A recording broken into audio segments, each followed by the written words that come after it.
आपल्यापैकी बऱ्याच जणांना बोन्साय ही कला माहीत असेल. बोन्साय म्हणजे मोठ्या झाडाची छोटी जिवंत प्रतिकृती. बोन म्हणजे छोटी कुंडी किंवा भांड आणि साय म्हणजे झाड. छोट्या कुंडीत असलेलं झाड म्हणजे बोन्साय. मुळात भारतीय असलेली ही कला बौद्ध भिक्षूंबरोबर चीन आणि जपानमध्ये गेली आणि तिकडे ती कला म्हणून बहराला आली. आता हे मी का सांगतेय तर देशातलं सगळ्यात मोठं बोन्साय उद्यान गोव्याच्या राजभवनात उभं राहतंय. हे उभं राहण्याचं कारण म्हणजे राज्यपाल PS श्रीधरन पिल्लई यांचं स्वप्न. आता राजभवनात याची जोरदार तयारीही सुरू आहे.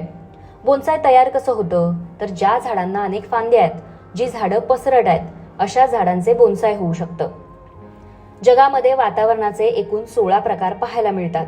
भारतामध्ये त्यापैकी 12 प्रकार दिसून येतात. एकाच देशामध्ये एकाच वेळी इतके प्रकार अस्तित्वात असणं ही खूप मोठी आणि चांगली गोष्ट आहे. त्यामुळं भारतामध्ये सुमारे 15,000 प्रकारची झाडं बोन्साय होऊ शकतात. बोन्सायच्या आकारानुसार त्याचे प्रकारही पाहायला मिळतात.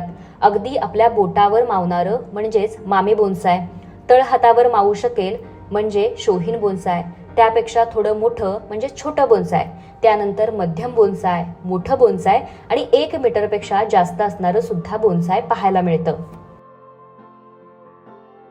बोन्साय हे शास्त्र आहे आणि कलाही. जीवशास्त्राच्या तसंच फलोत्पादन शास्त्राच्या नियमानुसार बोन्सायची झाडं वाढतात.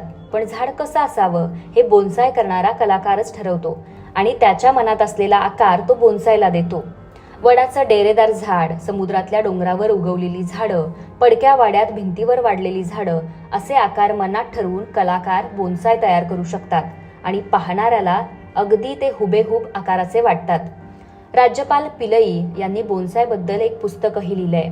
बोन्सायला मराठीत वामन वृक्ष असंही म्हणतात. या भारतीय कलेचा म्हणावा तितका प्रसार आणि प्रचार झालेला नाहीये. भारतात यापूर्वी आयुर्वेदात कढई आणि छोट्या प्लेटमध्ये वाढवल्या जाणाऱ्या वनस्पतींचाही उल्लेख आढळतो. त्यामुळंच राज्यपालांच्या पुढाकारातून राजभवनाच्या उद्यानात वामन वृक्ष उद्यान उभा करण्यात येतंय. या ठिकाणी सुमारे आता 72 बोन्साय पाहायला मिळतात. ही संख्या यापुढच्या काळात 100च्याही पुढे जाणार आहे. देशातलं सगळ्यात मोठं आणि अधिक बोन्साय असलेलं उद्यान गोव्याच्या या राजभवनात असावं अशी राज्यपालांची इच्छा आहे. त्यासाठी प्रयत्नही केले जात आहेत. अनेक कॉर्पोरेट कंपन्यांच्या CSR फंडातून हे काम देखील केलं जात आहे. बोन्सायच्या या झाडांना नेहमीच्या झाडांसारखीच फुलं येतात, फळं येतात. ही फळं आपण नेहमीच्या फळांसारखीच खाऊ शकतो. बौद्ध भिक्खूंनी ही कला चीन आणि नंतर जपानमध्ये नेली. आता चीन आणि जपानमध्ये मोठ्या प्रमाणात बोन्साय वृक्ष निर्यात केले जात आहेत आणि या कलेकडं आता उत्पादनाचं साधन म्हणून सुद्धा पाहिलं जात आहे. या बोन्सायचं तुम्ही ज्ञान घेऊन तुम्ही सुद्धा घरी असे प्रयोग नक्की करू शकता.